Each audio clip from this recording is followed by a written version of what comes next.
Hi friends, அனைவருக்கும் வணக்கம். கலைஞர் மகளிர் உரிமை தொகை திட்டத்தில் பார்த்திங்கனாக்கா புதிய விண்ணப்பங்கள் எப்பொழுது தொடங்கும் என்ற விஷயத்தை பார்க்க போகிறோம்.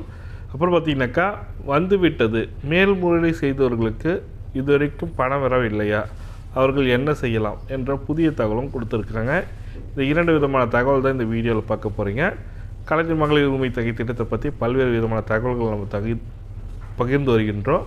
அந்த தகவலாம் உங்களுக்கு பிடிச்ச மாதிரி இருக்குன்னு நினைக்கிறேன். நிறைய பேர் கமெண்ட்டில் கேட்குற கொஷினுக்கு தான் இந்த பதிலாக இருக்கும். வீடியோ ஸ்கிப் பண்ணாமல் பாருங்கள். இந்த வீடியோ பிடிச்சிருந்தால் லைக் பண்ணுங்கள், கூடிய சப்ஸ்கிரைப் பண்ணுங்கள். வாங்க வீடியோக்குள்ளே போகலாம். பார்த்திங்கன்னா கலைஞர் மகளிர் உரிமை தொகை திட்டம் பார்த்திங்கனாக்கா செப்டம்பர் 15 தொடங்கப்பட்டது. கடந்த 4 மாதங்களாக கலைஞர் மகளிர் உரிமை தொகை திட்டத்தில் பணம் பெற்று வருகின்றன. இந்த மாதம் ஜனவரி மாதம் பொங்கலை முன்னிட்டு 10 வழங்கப்பட்டது கலைஞர் மகளிர் உரிமை தொகை திட்டத்தில். அதில் பார்த்திங்கனாக்கா முதற்கட்டமாக ஜனவரி 10 முதல் வழங்கப்படுறதுனால முதற்கட்டமாக 2 லட்சம் பேருக்கு மகளிர் உரிமை தொகை திட்டத்தில் திரும்பவும் ஆட் பண்ணியிருந்தாங்க. ஃபஸ்ட்டே பார்த்திங்கனாக்கா ஒரு 13 லட்சம் பேர் கொடுத்துருந்தாங்க. இப்போ 2 லட்சம் பேர்த்து சேர்த்து 15 லட்சம் பேர்கிட்ட கலைஞர் மகளிர் 1,15 லட்சம் பேர்கிட்ட கலைஞர் மகளிர் உரிமை தொகை திட்டத்தில் பயன்பெற்று வருகின்றன. இந்த திட்டத்தில் பார்த்திங்கனாக்கா கூடுதலாக 2 லட்சம் பேர் சேர்க்கப்பட்டுள்ளன.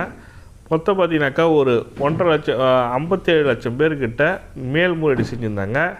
அது 2 கட்டமாக 3 கட்டங்களாக மேல்முறையீடு செய்தவர்களுக்கு பரிசீலனை எடுத்துக்கொண்டு தகுந்த ஆவணங்களுடன் அவர்களை தேர்வு செய்யப்பட்டு அவர்களுக்கான கலைஞர் மகளிர் உரிமை தொகை திட்டத்தில் ஜனவரி 10 அவங்களுக்கு வழங்கப்பட்டு வந்தது. மீதமுள்ளவர்கள் அதாவது ஒரு 8 லட்சம் பேர்கிட்ட இருப்பாங்க. 8 லட்சம் பேரில் 7 லட்சம் பேர் 8 லட்சம் பேரில் பார்த்திங்கனாக்கா 2 லட்சம் பேர் தான் எடுத்திருக்காங்க. மீதி 5 லட்சம் பேர் பார்த்திங்கனாக்கா இன்னும் பரிசீலனைகள் தான் சார் இருக்குது. இது வரைக்கும் எனக்கு எந்த ஒரு காலம் வரல, வருவாய் கோட்டாட்சியர் அலுவலகத்தில் உங்கள் விண்ணப்பம் நிலுவையில் உள்ளது சொல்லிட்டு வந்திருக்கவங்களுக்கு இது வரைக்கும் எந்த அப்டேட்டும் வரல சார். இது மாதிரி கமெண்ட்டில் கேட்குறீங்க. அவங்களுக்கு பார்த்திங்கனாக்கா புதிய தகவலாக வருவாய் கோட்டாட்சியர் அலுவலகத்தில் அங்கே போய் சேர்த்து கேட்டதற்கு நாங்கள் பார்த்திங்கனாக்கா அந்தந்த பகுதியில் உள்ள விஓயிடம் உங்களோட விண்ணப்பத்தை சென்று கொடுத்துருக்கோம். அவங்க செக் பண்ணிட்டு சொல்லுவாங்க. அவங்களுக்கு பணி சுமை காரணமாக இன்னும் செக் பண்ணாத இருக்கலாம். நீங்களே உங்கள் டீட்டெயில் எடுத்து போய் கொடுத்து உங்களோட ஸ்டேட்டஸ் என்னன்னு தெரிஞ்சுக்கலாம். அதாவது பார்த்திங்கனாக்கா நான் மேல்முறையீடு செஞ்சுருக்கேன் சார், மேல்முறையீடு செய்ததில் எனக்கு இதுமாரி வருவாய் கோட்டாட்சியர் அலுவலகத்தில் இருக்குது அப்படின்னு சொல்லிட்டு கேட்டிங்கன்னா அவங்க போய் விசாரிச்சிங்கனாக்கா உங்களோட அப்ளிகேஷன் ஸ்டேட்டஸ் சொல்லுவாங்க. அப்படி இல்லைனா ஃபோன் கால் எதுவும் வந்தது சார் வரலன்னு செக் பண்ணிங்க. ஏன்னா ஒவ்வொரு சில பகுதியில் பார்த்திங்கனாக்கா ஃபோன் கால் மூலமாக தான் அவங்க வெரிஃபை பண்ணியிருக்காங்க. உங்கள் நம்பர் அவுட் ஆஃப் ரீச்சில் இருந்திருக்கலாம். என்ன ரீசன்னாலும் உங்கள் ஃபோன் நம்பர் சுவிட்ச் ஆஃப் ஆகிருக்கலாம். அந்த ரீசனுக்காக அவங்க விடுபட்டு போயிருக்கோம். நீங்கள் போய்ட்டு வருவாய் கோட்டாட்சியர் நிலுவையிலே உள்ளது சார் இன்னும் இருக்கிறவங்களுக்கு நீங்கள் போய்ட்டு தகுந்த மேல்முறையீடு செய்யலாம். அதாவது என்ன காரணத்துக்காக என்னோடய விண்ணப்பம் நிராகரிக்கப்பட்டது சொல்லிட்டு கேட்டுங்க.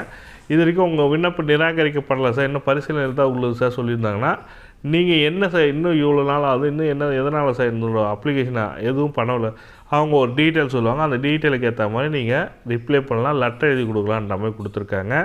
அதுக்கப்புறம் பார்த்திங்கனாக்கா புதிய விண்ணப்பங்கள் பார்த்திங்கனாக்கா எப்போ தொடங்கணும் பார்த்திங்கனாக்கா ஜனவரி மந்த் எண்டில் ஜனவரி லாஸ்ட் வீக் ஓப்பன் ஆகுன்ற மாதிரி சொல்லியிருந்தாங்க.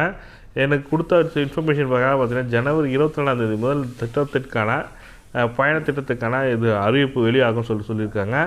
கூடிய விரைவில் இதற்கான அறிவிப்புகள் வெளியாகும். எதனாலனா சென்ட்ரல் கவர்மெண்ட் எலெக்ஷன் வரப்போகுது. அதனால் தமிழக அரசாங்கம் கூடிய விரைவில் இதற்கான அப்டேட் கொடுத்துருவாங்க டெஃபினட்டாக.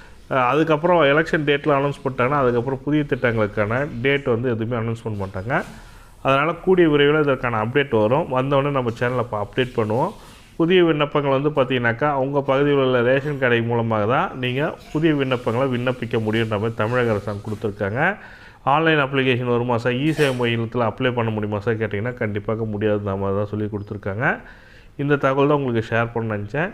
மேலும் தகவலுக்கு கமெண்ட்டில் கேளுங்க, டெஃபினட்டாக எக்ஸ்பிளைன் பண்ணுறேன். இந்த வீடியோ பிடிச்சிருந்தால் லைக் பண்ணுங்கள், கூட சப்ஸ்கிரைப் பண்ணுங்கள். தேங்க்யூ.